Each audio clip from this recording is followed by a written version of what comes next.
So, I was sat in my chair one evening, letting my mind wander, and because my life is not in the slightest bit interesting, my thoughts automatically went to movies, specifically Marvel movies, and it got me thinking, how would I have done it differently? How would I have laid out the next chapter of the MCU after such a milestone with Endgame? Then I realised that not only would it take me forever to put a video like that together, but what's done is done, and unfortunately, no matter how hard we wish, we can never reverse such a travesty as much as we may try. Anyway, what I thought I would do instead is rank all the projects in order of worst to best in my opinion, which considering that 90% of it is just complete shit, it's pretty difficult to do, mind you, but we'll see what you guys think. I won't be doing a massive deep dive into the plot and characters of each project because that would just make this video way too long, but I will give my overall brief thoughts for each. I also won't be including I Am Groot in this ranking because I've just forgotten about it completely, and it's such a short thing that I just don't really see the point including it. Just know that I thought it was fun. Anyway, let's begin. Number 17, She-Hulk. Oh god, here we go again. So not only is She-Hulk one of the worst shows I've ever seen, but the sheer fact that this show was even made is just embarrassing. It's nothing more than just a bunch of writers who probably scroll on TikTok for 10 hours a day, trying to push their agenda for a big, green character who's unlikable, has no development, can do anything and everything from the get-go, and thinks that catcalling is somehow a worse experience than being suicidal. I'm telling you, the people behind the show are just egotistical, lazy, delusional people who read none of the source material because they think that they can do the story better, who had nothing special about them, and they probably blame the world for their issues instead of taking any accountability. Also, the show hates men so explicitly, it's just disgusting, and it brought one of the best live-action Marvel characters to date into a genre that's way below what he deserves. And honestly, it's the biggest joke of a Marvel project I've ever witnessed, and probably ever will going forward. Not to mention the fucking terrible CGI, which could have been solved by simply just scrapping the show altogether since no one likes the character or ever wants to see her again in the future. And the same can be said for a number of projects that I'll be talking about after this. But anyway, I can't even stand thinking about this all any longer. It's just so bad. Number 16, Thor: Love and Thunder. So, I was actually kind of looking forward to this when I saw the trailer. It looked fun and exciting, taking on a similar vein to Thor Ragnarok, but hopefully also taking on much darker tones considering the villain at play. But when I walked out of this one, I was so utterly shocked just how bad it was compared to its predecessor, but I genuinely considered it, and still consider it, my least favourite Marvel film to date. In every single line there's a joke, at every opportunity Thor is brought down and made into a laughingstock. It retcons previous events for the sake of being more gay. For some reason Jane Foster is worthy even though she's done fuck all to deserve the power except having cancer and being a woman. And they also took one of the most ruthless and menacing villains from the comics and tore anything that was great about him to shreds. The film was a complete waste of time, and I would have much preferred seeing Thor alongside the Guardians of the Galaxy instead of this crap. And yes, I dislike it more than Dark World. Number 15, Eternals. So, the fact that they thought that a 2.5-hour movie, which takes place primarily in present day, was sufficient time to introduce 12-something new characters, all with unique abilities and intentions and backstories, who've also lived since the start of human civilization, is the biggest confirmation that the people at Marvel and Disney are completely delusional and incapable of logical decision making. But apparently, when a movie has zero chance of working, which by no one's surprise, didn't work, it's the audience's fault for not welcoming something new and completely different. Eternals is literally just a bunch of characters that no one knows about, no one asked for, and was made for nothing else but the sake of representation, because apparently that's more important than good storytelling. The only positives about the film were Druig, Phastos, and Kingu, who were the only characters I even remotely cared about or found interesting. And I would have said the same for Sprite, had they explored her character more, and not just made the fact that she lives in the body of a literal child for 7,000 years a joke. Because haha, she looks like a child. Funny. Oh yeah, Makari's running scenes were pretty cool, I guess. But that's about it. Now, even though I deem this story completely predictable, irrelevant, and pointless, if they really wanted to give this set of characters or story any chance of succeeding, they should have done it in a show. Then you would have more time to explore their relationships and allow us to actually give a shit about any of them. And when Ajak dies, we would have had more time to establish the character as the leader of the group, her qualities that made her so, and when she's eventually found dead later in the season, it's actually quite, a shocking revelation. Because in the film, who gives a shit? But either way, just garbage. Number 14, Black Widow. So, not only should this film have been released 5 years earlier, but Black Widow was a massive disappointment considering that she's one of the most interesting characters in the MCU, and what this film did for her character and her legacy makes me feel nothing but sorry for Scarlett Johansson. I think every Marvel fan, and myself included, were expecting something on a similar vein to The Winter Soldier, seeing a much more serious street-level story, with Natasha battling her inner demons created by past experiences, and coming to terms with this, with some very cool action along the way. of course. But unfortunately, the film came out as bland, unfunny, inconsequential, and in general, just didn't really make much sense. Again, it's just full of dumb stuff that the creators came up with for the plot to happen, like the red dust stuff that takes away mind control, or that the antagonist somehow survived an explosion with no explanation of how. The only highlights of the film were Natasha and her sister Elena, who was actually quite a charismatic and enjoyable addition to the film, and who did her best to bring some light into a film that barely had me engaged, because we know that Natasha dies, meaning that whatever happens here barely matters, so why even bother making it at this point if you're just going to put it out after Endgame? No clue. Number 13, Miss Marvel. So Kamala Khan is simply just a fan of Captain Marvel who ends up getting superpowers, and her journey of discovering what it takes to be a superhero and the consequences that come with it. Could be a good show, you never know, but after what was actually quite an enjoyable and fun first episode, this show kind of just went downhill. Now I can't say the show is terrible, but it just wasn't made for me, and I think a lot of people think the same way, considering that it was the lowest streamed Marvel show on Disney Plus up to that point. It felt like a kid's show above all else, and while it had an interesting premise, I just never really understood why the villains were so evil when they could have just been, a little more patient, and some episodes felt so dragged and just there for the sake of ensuring it had 6 episodes. I could just never get invested. I thought the family dynamic was one of the best parts though, and when we see Kamala again in the Marvels, I hope to see a glimpse of them, because they'll be the only part of that movie that's even semi-entertaining. Oh god, that movie's gonna be terrible. The writing was also super cringe at times, and with each episode, this show just went further and further down my ratings. I feel bad for the actress, because I know that she's a huge fan of this universe, and it would have been a dream come true for her to land this role, but ultimately, the show falls flat. Number 12, Falcon Winter Soldier. Ah yes, the show about the guy who refused to take up the Captain America mantle, then got mad when the mantle was given to someone else, then the new guy who takes up the mantle because of his excellent combat abilities and his long-standing service to the US military, is apparently the bad guy because he's a white male? Don't even get me started on the Flag Smashers, an activist group that proceeds to blow up buildings and kill innocent civilians because they're not allowed their free stuff anymore after the blip. Oh no, sorry. Jesus Christ, are these guys just like a bunch of psychopathic crybabies or something? Ah yes, and let's not forget that Falcon apparently can't get a bank loan and didn't get recognised by a police officer, even though he's definitely a world-famous superhero who helped save the world. This show just has too many issues for me to praise it much, and while the action was enjoyable, and Zemo dancing was just nothing short of a beautiful sight, in the end, it falls extremely flat, and the finale in particular was just not very good. Number 11, Hawkeye. Now, I never really felt like Hawkeye needed a standalone project. That doesn't mean that I don't like him as a character, because I do, but shaping a story around the guy after the events of Endgame? Like, man, at this point, just leave the guy alone. Oh wait, what? We're doing another female replacement for a major character? Oh, let's get to work. Hawkeye wasn't much a show about Clint, but more a show about Kate Bishop, Hawkeye's new apprentice, who basically got him into this mess with a Russian mob. And because she couldn't keep her temptations to herself, Clint will miss Christmas with his family. Nice one, Kate. This show was just made for the sake of giving Hawkeye a solo project, which, I mean, if Black Widow gets one, then he certainly deserves one too. But if he's barely even the main character in his own show, why make it? Now, while the show has its positives as well, what would have made a much more interesting time period to explore was his 5 years as Ronin, as he engages with mafia bosses and we see cool street level action, sort of like Daredevil, which would have been super refreshing and potentially something really special. But instead, we got this.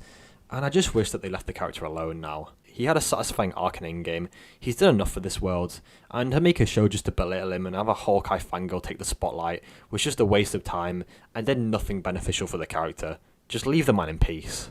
Number 10, Multiverse of Madness. Now, I'll be honest, I didn't entirely hate this movie after my first watch, but as I sat on it and reflected on the plot a bit more, as well as the logic and motivations behind everyone, I gradually came to accept that this film is a complete mess. There's so many plot holes with this film, you could point out one for every alternate universe that exists within the MCU. Oh, wait, there's infinite alternate universes? Okay, well, my point still stands. I thought this movie was going to be about Strange recruiting Wanda to fix damage done to the multiverse after the events of No Way Home, which could have been intriguing as Wanda potentially turns on Strange midway into the story for the sake of trying to get her children back, rather than right at the beginning, which was one of a handful of things about the film that just really don't work. I also expected a lot more multiverse exploration, with potentially some really interesting cameos that make the film exciting and provide another glimpse into the potential of the future Avengers movies, but instead, we got something that's just all over the place, takes nothing seriously for some reason, aka the fact that the entire multiverse is at stake, and filled to the brim with plot conveniences and lazy writing that makes the film feel like it was written by a 7-year-old who's special. It also began the trend of including something in the name which had a much smaller role to play than you expected, because why not? Anyway, the film was bad. Simple as. Number 9, Moon Knight. Now, when I saw the first glimpses at this show, the character genuinely looked really cool. The outfit was super comic accurate, the action looked thrilling, and I was intrigued by the premise of a man who has multiple personalities and is also a superhero. But in the end, it just goes back to the generic plot structure that every project does in Marvel. White man stupid or bad, strong female character better than him in every way, big CGI finale which is just completely unnecessary. I mean, the plot itself was quite interesting to be fair, but stuff like it all apparently being in his head, which when you still have 2 episodes left is obviously just not the case, and Stephen having the most annoying fake British accent known to mankind took away my enthusiasm for it all. And while the cast includes some very big names, it never quite lives up to what it should have been, which is less of a crazy CGI fest, less annoying British accent, and more cool, grounded action. Number 8, Wakanda Forever. So, this film was dealt a difficult hand. With the passing of Chadwick Boseman, who became practically an MCU fan favourite overnight, Marvel was forced to make one of 2 decisions: recast the beloved actor and keep the original story the same as it was, or don't recast him and change the story to account for his loss. Well, they went with the latter, and when you watch the film, you can just tell that something's missing. They obviously just took the original script and just shaped it so that Shuri is now the Black Panther, and while I don't think that the end product is as bad as some that came before, it doesn't reach the same highs as the first film, which weren't that high to begin with. I found myself taken out of it a lot of the time, with stuff like a 19-year-old college student apparently being able to build probably one of the most valuable and revolutionary machines of all time, as well as making her own flying Iron Man prototype suit for fun. Then again, Shuri exists, so what did I expect? I liked Namor too and thought he was a cool villain, but the fact that he expected to rule the entire world is just dumb and highly unlikely, given the superheroes that you could pick from that would easily destroy every single one of his people within minutes. I mean, it's crazy how I'm criticising this film when it's actually quite high on my list, but that just goes to show the state of Marvel stuff over the last 2 years. Number 7, Loki. Loki. How they massacred my boy. Watching the self-proclaimed trickster do no tricking in his own show. Having a female variant of himself better than him in every way. Classic Marvel. The premise of the show was actually kind of fascinating and could have made for some great plot lines. He's arrested by the TVA and he helps them fix the multiverse and diminish timelines to keep everything stable. However, this was not the Loki that we got in Avengers. It's like he got softened up and weakened just for the sake of putting a female character at the forefront. Classic Marvel. And I mean, the character even says it in the show. This isn't about you. Wow. I sure hope that projects that follow don't also do this. I mean, the show could have been great if they just stuck to keeping Loki as the main character, staying true to how he was in Avengers, and making the story about him deceiving the TVA, and have him come across variants if you want, but just stop letting other characters steal the show. Number 6, What If? So, this show was difficult to rank because some episodes are just so different to the others. Now, this show had some great episodes that explored some great ideas, and it was cool to see some of our favourite characters brought into animation, and seeing alternate timeline stories take place. Especially the ones about Doctor Strange, T'Challa as Star-Lord, the one with Hawkeye and Black Widow, and the one with zombies. Some episodes were very underwhelming, however, like the one with Thor and Captain Marvel, which was just annoying, and so I can't put this show higher than I would have liked. But in general, the show's a fun time, but nothing crazy. Number 5, Shang-Chi. So this film actually had a pretty great first half in my opinion.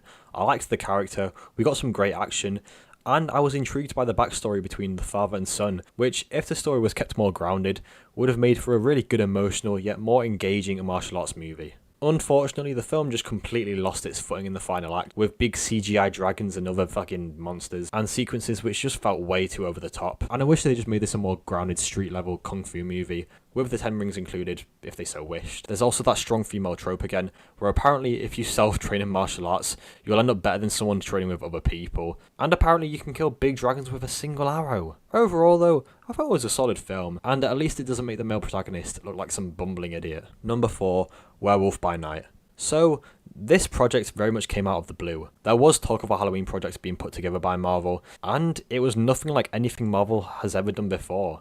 It was a complete change of tone, it was black and white, it had basically nothing to do with anything else in the universe, but it did more for me than the majority of the phase. It was mysterious, frightening, and a huge breath of fresh air to finally get something outside of the big CGI shenanigans that we're constantly fed. It surprised me and a lot of fans, and it's definitely worth a watch if you like the more old-fashioned horror vibe. Number 3, WandaVision. Now this show genuinely had me hooked basically the entire time. The premise was so mysterious and unique for Marvel's track record, and seeing them start off their new phase with a project this good genuinely had me excited for what was to come next. You're dropped into a sitcom that's constantly changing over time with different time periods, and you never quite know why or how this is happening. We all have suspicions, and seeing how the show progressed was really fascinating. It was easily one of the most fan theory inducing Marvel projects to date, and with each episode, you were just left eager for the next one. My main issue though was the big CGI finale, which seems to be the big thing in Marvel now, which I really was hoping wouldn't happen considering how different the show had been up to that point, but I guess they just couldn't maintain their creativity